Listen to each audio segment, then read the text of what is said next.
Today we talk about. I saw you had a few goat and you had a couple stock X tags. Do you have a preference of who you? So it's funny you mentioned that. I actually talked about this with someone else on the podcast earlier. What do you call it? I recently made a video about goat that gained like 100,000 views in like 2 weeks. Okay. And I was kind of trashing them because I felt like they sold me a fake pair of Converse 10s. Got you. The 10 Converse, the clear ones. Mm-hmm.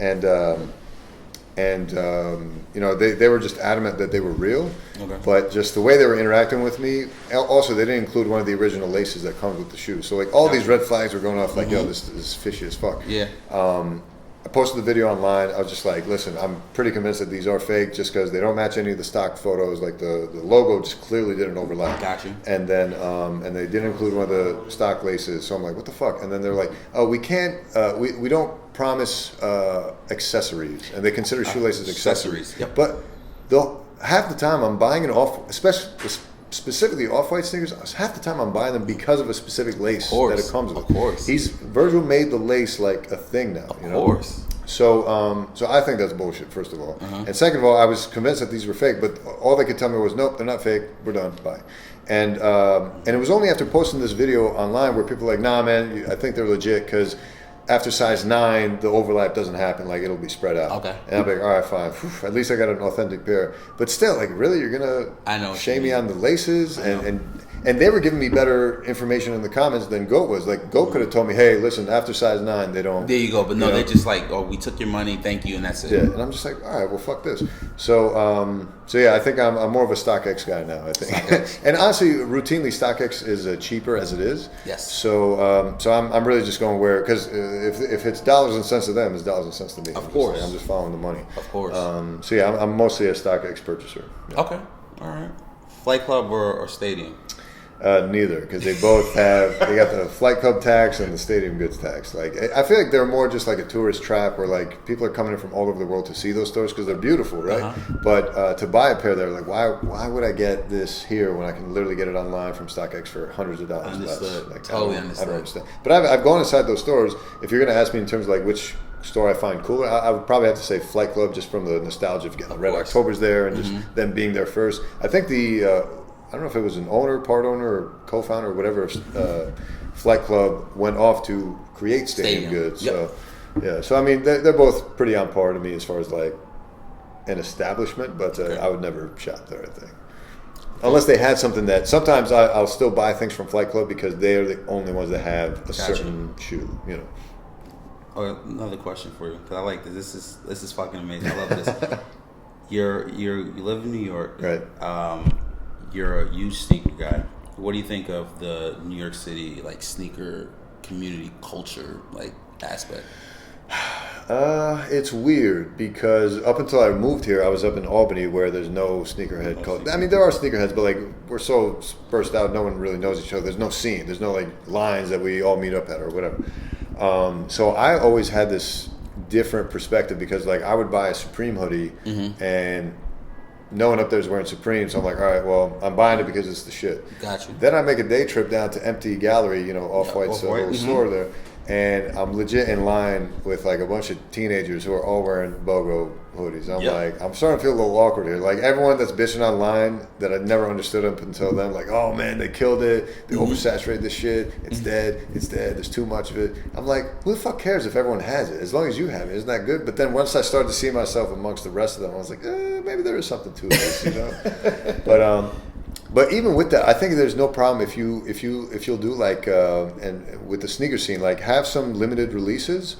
But I don't understand why Jordan's doing a better job at this now, but I don't understand why they'll release the good colorways, the OG colorways, but then they'll GR like the ass colorways. I'm like, why don't you limit the ass colorways? Because the people that are looking just for the limited shit, they'll buy whatever. They don't have any taste as it is. Just give them the limited stuff. Tell them it's whatever. Give them the ass shit. But the OG colorways, why don't you let everyone have those? Yep, know? I agree with you. I agree, and I think New York. I mean, I've been around some guys, these like savage dudes who like because everyone is a lot. Resellers they kind of run like the sneaker scene. There's certain guys that you see him at every release. You see him all the time. You know who they are, and they come. So like that Andre dude that's always on Complex's channel. You got that guy. You got Perfect Souls. Like you got there's a lot of guys. Yeah, you got Rax. You got a lot of guys who you see all the time, and I do feel like New York has, at least with like raffles and with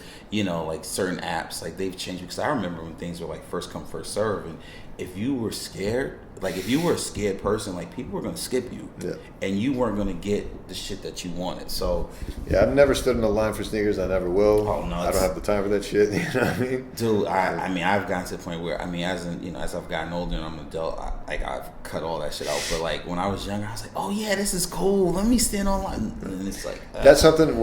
The more sneakerheads I meet now from New York. I get jealous of them because like the connections they made and bonds they made from those lines, I'll never get that experience. It's like those days are over. You don't need that. You don't want it. Oh man, it's funny. At one time, I followed some of these sneakerheads on YouTube. Mm-hmm. And one of them had a sneaker release party because Nike gave them a few colorways to debut. So they had this. There's this Queens-based boutique, All the Right. All the Right. Okay. And they were debuting it there. They're having like a little sneaker party there. Mm-hmm. So I was going to go. And my friends are not into this shit at all. They're not even into the comedy stuff or any. A couple of them, yeah. But like I come from a math science background. So, gotcha. So now I'm doing all this creative stuff, especially with open mics. So like I'll be doing 2-3 open mics a day. Mm-hmm. When I'm telling them this, they're looking at me like I just said I'm doing. I'm headed out to do 2-3 karaoke's today. Gotcha. So yeah, and they're not into sneakers. They're not into. So like when I do that sneaker series, it's hilarious. Like the kind of shit they pick because they don't even know what they're looking at.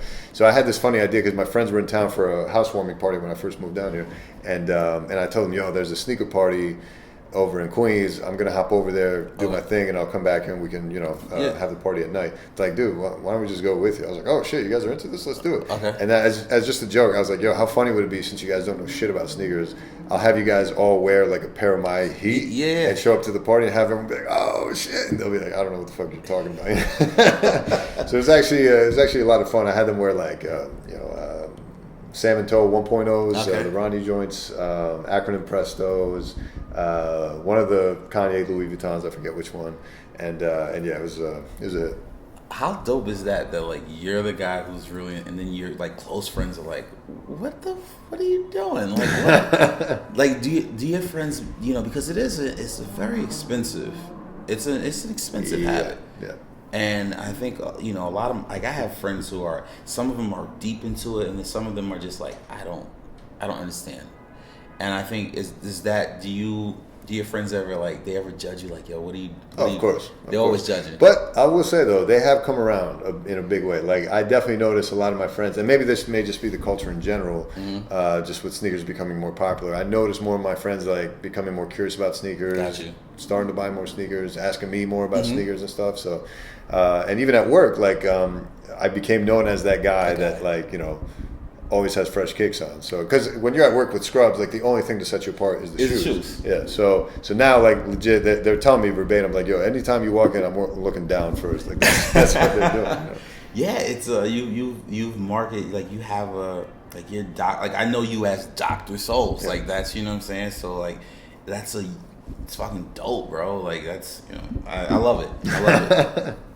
All right, so I want to see what else I wanted to ask you about. The kombucha thing, where did that start? Because as you were alluding to earlier with how our Instagram DM started, that was my first line to you, because when I saw you for the first time on stage, like your opener was like, yo, I'm into this, and I'm also into kombucha. Yeah. And I thought it was just like a line you throw in just to throw everyone up. But then I checked your Instagram, it was like first line, kombucha enthusiast. Yeah. So I'm like, yo, this dude's serious. And then you have like little kombucha reviews and shit. So. I got into kombucha because it was I would get like hangovers, and my friend was like, you should try this, like it may settle your stomach and stuff, because it has like the probiotics and all this stuff.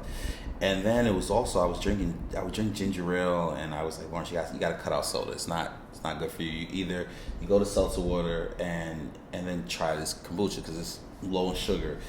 And I just fell in love with it. It was like, oh, this is good. And a lot of people they feel like it's such a nasty taste. So it's like, nah, actually, I enjoy it. And it got to the point where, just like how you're known, or people know you as the fucking doctor with the heat, like people started noticing me as like the black dude who drinks kombucha. And it kind of, I would go to Whole Foods a lot, and I would get a kombucha, and after a while people would see me all the time and they're like, oh, you the kombucha guy. And I was like, Lawrence, this is too funny. And I was like, you know what, you drink so much, so many people ask me questions.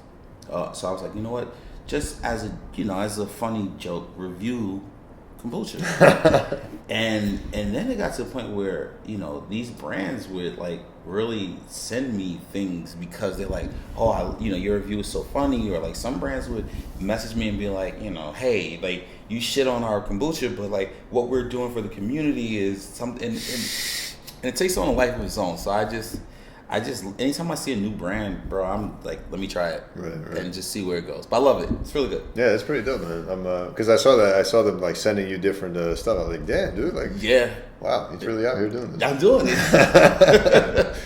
Do you have other kombucha jokes you do as well, or is that just like one of your? I do some other stuff about like how I wouldn't let fame changed me, but then I'm out here, I'm like, fuck it, I'm reviewing kombucha, and like white women in my target audience because they love that, and then like how like I have air purifiers in my room, and I'm just a bunch of different stuff that you'd be like, okay, this guy's serious, but it's a thing. So. Yeah, I don't believe it until I saw the Instagram, so that's what sealed it for me. All right, what else did I want to ask you? Damn.